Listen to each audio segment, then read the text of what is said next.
Bismillahirrahmanirrahim. Assalamualaikum warahmatullahi wabarakatuh.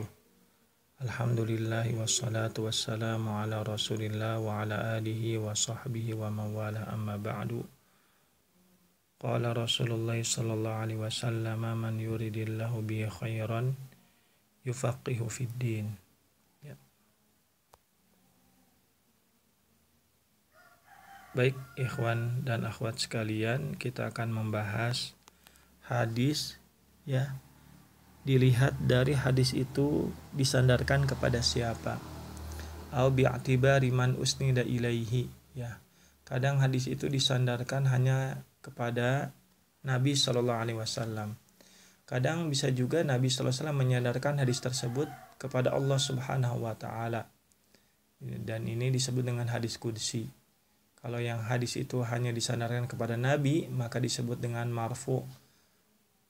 Bahkan kalau misal hadis itu hanya disandarkan sampai kepada sahabat Nabi, disebut hadis mauquf.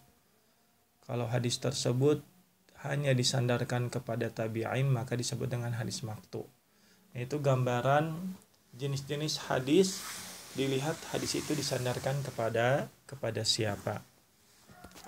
Dan insya Allah pada pertemuan kali ini kita akan belajar tentang hadis qudsi ya. Nah, hadis qudsi secara bahasa berasal dari kata al-Quds ya. Berasal dari kata al-Quds yang artinya adalah at-tuhru. At-tuhru maksudnya adalah kesucian ya, suci. Kenapa hadis ini disebut dengan qudsi atau hadis tersebut dinamai dengan hadis qudsi ya? Karena al-hadisul mansub ila dzatil muqudsiyah, karena hadis itu dinisbatkan kepada zat yang kudus, yaitu siapa? Allah Subhanahu wa taala ya. Makanya disebut dengan hadis qudsi ya. Jadi al-ismu yadullu 'alal musamma ya, nama menunjukkan kepada sesuatu yang dinamai. Ya, istilahan ya, secara istilah adalah manuqila ilaina 'anin nabi sallallahu alaihi wasallam ma'a isnadihi iyyahu ila rabbih azza wajal. Nah, ini hadis qudsi ya, yang dinukilkan kepada kita dari Nabi sallallahu alaihi wasallam ma'a isnadihi iyyahu ila rabbih azza wa jalla ya, disertai dengan penyandarannya kepada Allah Subhanahu wa taala. Jadi Nabi sallallahu alaihi wasallam mengembalikan hadis tersebut kepada Allah Subhanahu wa taala. Lalu timbul pertanyaan, kalau seperti itu apa perbedaan antara hadis qudsi dengan Al-Qur'anul Karim? Karena Al-Qur'anul Karim itu adalah kalamullah ya.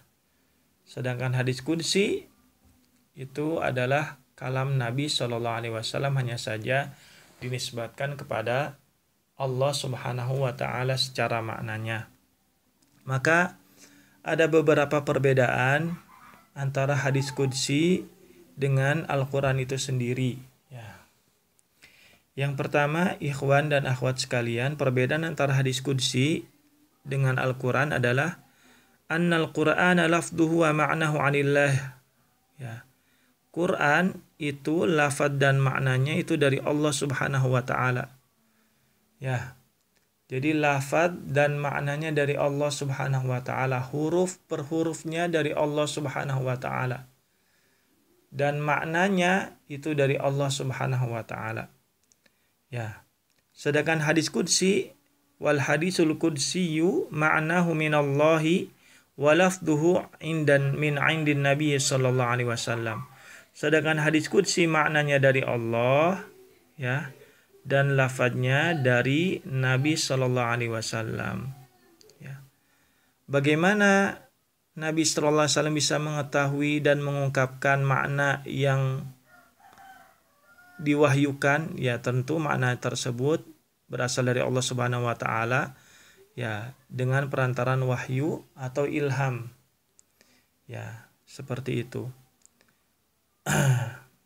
Baik disampaikan oleh malaikat Jibril ya, dengan lafadz yang berbeda, terus Nabi Shallallahu Alaihi Wasallam menyampaikannya dengan lafadz beliau sendiri. Nah itu. Tapi kalau Al-Quran tidak bisa. Al-Quran disampaikan oleh malaikat Jibril kepada Nabi Shallallahu Alaihi Wasallam dengan lafadz yang sama disampaikan oleh Allah Subhanahu Wa Taala kepada malaikat Jibril. Kemudian Nabi Shallallahu Alaihi Wasallam menyampaikan lafadz yang sama dengan yang disampaikan oleh malaikat Jibril kepada para sahabatnya, kepada umatnya. Selanjutnya ikhwan dan akhwat sekalian, wal Qur'anu yata'abbadu bitilawatihi wal hadisul qudsi la yata'abbadu bitilawatihi. Ya. Al-Qur'an itu membacanya dianggap ibadah. Setiap huruf mendapatkan satu kebaikan. Ya. Dan satu kebaikan dilipat gandakan menjadi 10 kebaikan. Ya. Nabi sallallahu alaihi wasallam menyebutkan la aqulu alif lam mim harfun. Ya. Aku tidak mengatakan alif lam mim satu huruf, tapi alifun harfun, lamun harfun, mimun harfun. Alif satu huruf, lam satu huruf, mim satu huruf. Sedangkan hadis qudsi itu tidak dianggap beribadah dalam membacanya, tetapi ya dalam mempelajarinya, dalam menelaahnya, ya itu dianggap ibadah.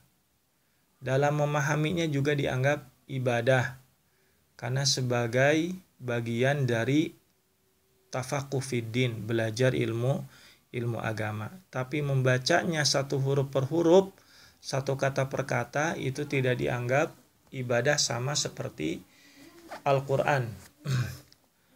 Yang ketiganya ikhwan dan akhwat sekalian, Al-Qur'anu yushtaratu fi subuti at-tawatur. Ya. Al-Quran ya disyaratkan ketetapannya harus mutawatir. Wal hadisul qudsi la yushtaratu fihi at-tawatur. Dan hadis qudsi tidak harus mutawatir. Ya.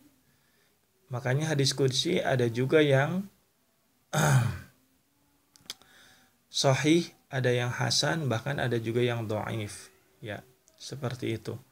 Ya, tergantung dilihat dari silsilah sanad perawinya yang sampai kepada sahabat Nabi Shallallahu Alaihi Wasallam. Selanjutnya ikhwan dan akhwat sekalian, ya, adadul ahadits al-qudsiyah, ya,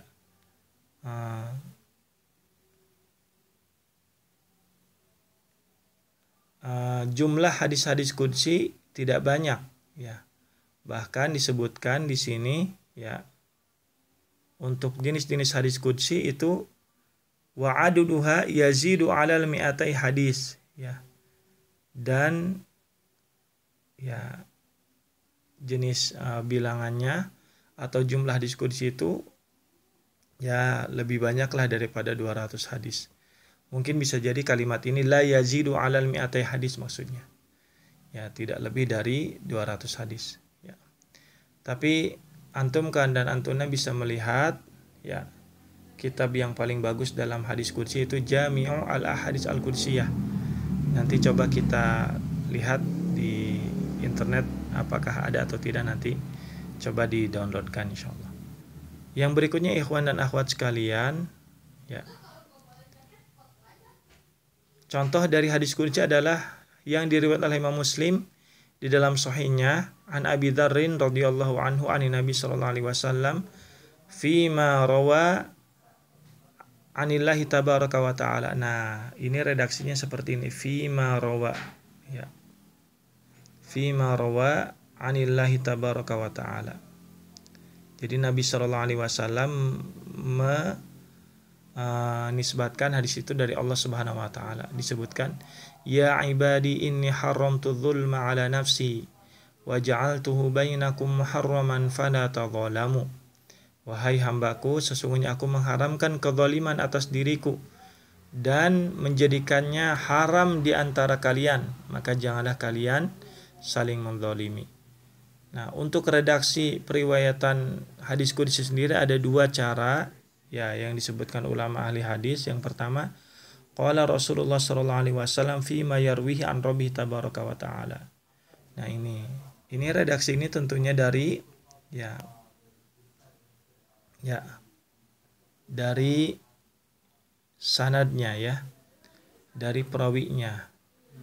Terus bisa juga qala Allah taala fi ma rawahu anhu Rasulullah sallallahu alaihi wasallam.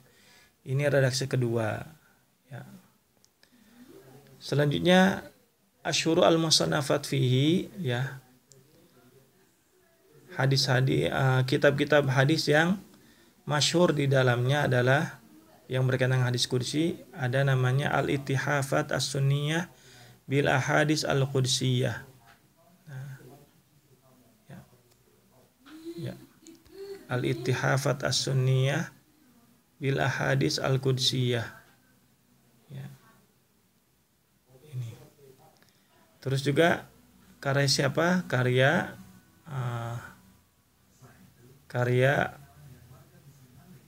Abdul Rauf Al-Munawi. Di dalamnya terdapat 272 hadis. Ya. Itu saja yang bisa disampaikan pada kesempatan kali ini. Semoga ada manfaatnya. Kita tutup dulu dengan kafaratul majalis. Subhanakallahumma bihamdika asyhadu an la ilaha illa anta astaghfiruka wa atubu ilaik. Assalamualaikum warahmatullahi wabarakatuh.